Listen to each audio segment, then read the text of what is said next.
تو میں یہ عرض کر رہا تھا کہ ترغیبات بھی ہیں، ترہیبات بھی ہیں، یعنی ڈرانے والے مضامین بھی ہیں اور رغبت والے مضامین بھی ہیں۔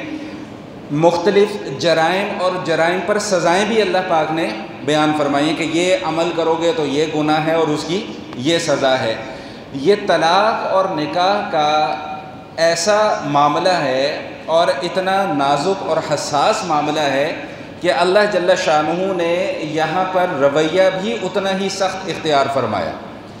دو باتیں اللہ تعالیٰ نے طلاق اور نکاح کے مضامین کو بیان کرتے ہوئے ارشاد فرمائی۔ ایک بات تو یہ ارشاد فرمائی کہ تلک حدود اللہ، یہ اللہ تعالیٰ کی متعین کردہ حدود ہیں، یہ اللہ تعالیٰ کی متعین کردہ باؤنڈری لائن ہے، تم اس سے باہر نکل نہیں سکتے۔ اگر اس سے باہر نکلو گے تو اللہ کے ہاں تمہارا شمار ظالمین میں سے کیا جائے گا۔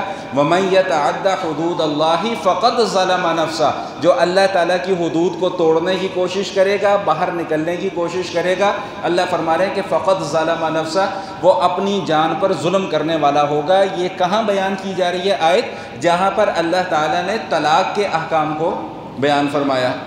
اور دوسری آیت اسی جگہ پر سورہ بقرہ کے اندر فرمایا کہ وَلَا تَتَّخِذُوا آیَاتِ اللَّهِ هُزُوًا، کہ یہ طلاق اور نکاح کے جو معاملات ہیں یہ کوئی بچوں کا کھیل نہیں ہے، یہ کھیل تماشا نہیں ہے۔ تو اللہ کیا فرما رہے ہیں کہ وَلَا تَتَّخِذُوا آیَاتِ اللَّهِ هُزُوًا، اللہ کی آیتوں کو کھیل تماشا مت بنانا۔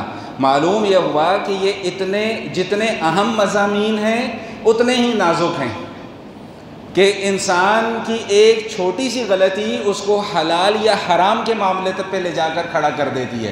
اس لیے بارہا آپ حضرات کی خدمت میں یہی عرض کیا کرتا ہوں کہ بھائی قرآن کریم کو پڑھیں، احادیث کو پڑھیں، لیکن ان سے نتائج خود سے اخذ نہ کریں۔ یہ نتائج اخذ کرنا میرا آپ کا کام نہیں ہے، یہ نتائج اخذ کرنا ان لوگوں کا کام ہے کہ جو اسپیشلسٹ ہیں اس کام کے، جو مفتیان کرام ہیں، یہ ان کا کام ہے نتائج کو اخذ کرنا۔ میرا اور آپ کا کام کیا ہے کہ ہم اس کو پڑھ سکتے ہیں، کسی سے جا کر سیکھ سکتے ہیں، کسی سے جا کر سمجھنے کی کوشش کر سکتے ہیں، لیکن ہم خود سے مفتی بن کر کوئی نتیجہ اس سے اخذ نہیں کر سکتے۔ پڑھتے تھے نا زمانہ طالب علمی میں، تو یہ جب ان آیات کی تفسیر گزری پڑھی تو سمجھ میں نہیں آتی تھی کہ یار بھلا نکاح اور طلاقوں کو کھیل تماشا کیسے بنا سکتا ہے۔ لیکن چونکہ اللہ کا قرآن ہے، نبی کا فرمان ہے، اللہ کے قرآن کی بھی ہر بات سچی اور نبی کا ہر فرمان سچا اور سچا، تو اب آ کے وہ بات سمجھ میں آتی ہے کہ لوگوں نے نکاح اور طلاق کو کیسے کھیل تماشا بنا لیا۔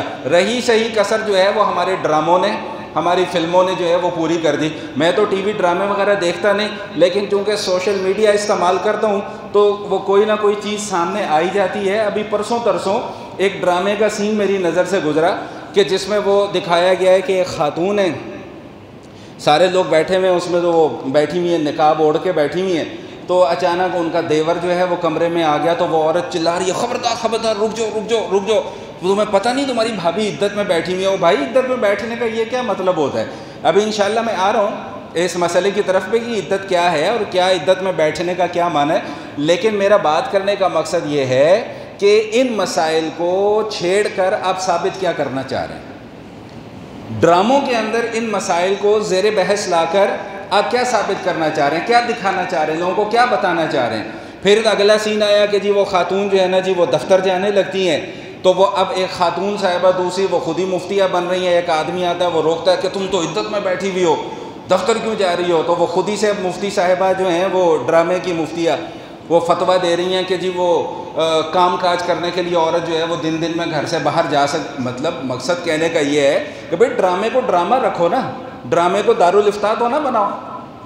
اچھا مزے کی بات یہ کہ نیچے لوگوں نے کمنٹس کیا لکھے ہوئے ہیں، واہ واہ اس ڈرامے سے ہمیں کتنی اچھی باتیں سیکھنے کو مل رہی ہیں۔ میں کہا لا حول ولا قوت الا باللہ، اب دین سیکھنے کے لیے ہمارے پاس یہ ٹی وی ڈرامہ ہی بچے ہیں، فلمیں بچی ہیں کہ آج کل ایک اور منحوسوں نے ایک اور ڈرامہ بنا دیا، کوئی برزخ نام کا کوئی ڈرامہ بنایا ہے، وہ لوگوں نے احتجاج کیا تو انہوں نے پھر وہ یوٹیوب سے ہٹا دیا وہ ڈرامہ۔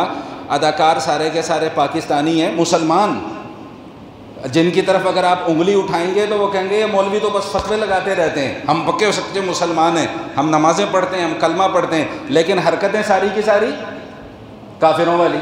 ابھی ہم سورہ تغابن میں کیا مضمون پڑھ کے ہیں؟ فَمِنْكُمْ كَافِرٌ وَمِنْكُمْ مومن، کہ بھئی یا تو تم میں سے کوئی پورا کا پورا کافر ہوگا یا تو تم میں سے کوئی پورا کا پورا مسلمان ہوگا، کوئی تیسرا راستہ درمیان میں سے نہیں ہے کہ ہم کام کافروں والے بھی کریں اور نام ہمارا مسلمانوں والا رہے، ایسا نہیں ہو سکتا۔ یہ اللہ کا فیصلہ ہے کہ فَمِنْكُمْ كَافِرٌ وَمِنْكُمْ مُؤْمِنٌ، یا تو تم میں سے کوئی کافر ہوگا یا تو تم میں سے کوئی مومن ہوگا۔ تو اب وہ جو برزخ ڈرامہ ہے اس میں اب کیا دکھایا جا رہا ہے جی؟ ہم جنس پرستی کا رجحان دکھایا جا رہا ہے، زنا کا رجحان دکھایا جا رہا ہے، ایک لڑکا جو ہے وہ نہا رہا ہے، ایک چھوٹا سا بچہ اسے دروازے کے اندر سے تاک جھانک کر رہا ہے۔ بھائی اس وقت دنیا کے اندر یا پاکستان کے اندر کیا یہ مسائل رہ گئے؟ اور بہانہ کیا بناتے ہیں کہ جی ہم تو وہ چیزیں دکھا رہے ہیں جو معاشرے کے اندر رائج ہیں۔ تو بھائی معاشرے کے اندر جو رائج ہر چیز ہے وہ دکھانا شروع کر دیں گے۔ معاشرے کے اندر تو جھوٹ بھی ہے تو جھوٹ کے اوپر فلم بناؤ، جھوٹ کے اوپر ڈرامہ بناؤ۔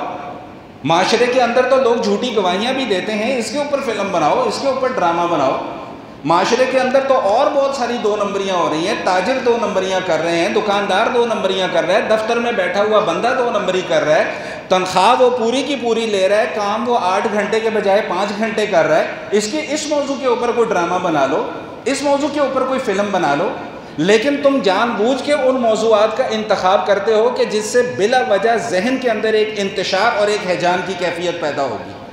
دیکھیے یہ بڑی سلو پوائزننگ ہے، اس لیے ہم بار بار یہی عرض کرتے ہیں کہ بھئی خدا کا واسطہ ہے اپنی آنے والی نسل کو یہ ٹی وی ڈراموں سے، ان چیزوں سے بچا کے رکھیں، نہیں تو آنے والے وقت میں آپ کے پاس صرف مسلمان کا نام ہوگا، مسلمانوں والے اعمال کوئی نہیں ہوں گے، نہ مسلمانوں والا کوئی عقیدہ ہوگا۔ اب خدا نہ خواستہ اگر معاشرے کے اندر زنا چل رہا ہے تو کیا اب اس کی ہم ویڈیو بنا کے اس کو ٹی وی پہ دکھانا شروع کرتے ہیں چونکہ جی معاشرے کے اندر یہ برائی ہو رہی ہے لہٰذا ہم اس کو دکھائیں؟ تو بھائی معاشرے کے اندر موجود ہر چیز کو دکھایا نہیں جاتا اور معاشرے کے اندر موجود ہر چیز کو بیان نہیں کیا جاتا۔ بعض چیزیں ایسی ہوتی ہیں کہ جن کے چھپانے کے اندر ہی خیر خواہی ہے، جن کے چھپانے کے اندر ہی بھلائی ہے۔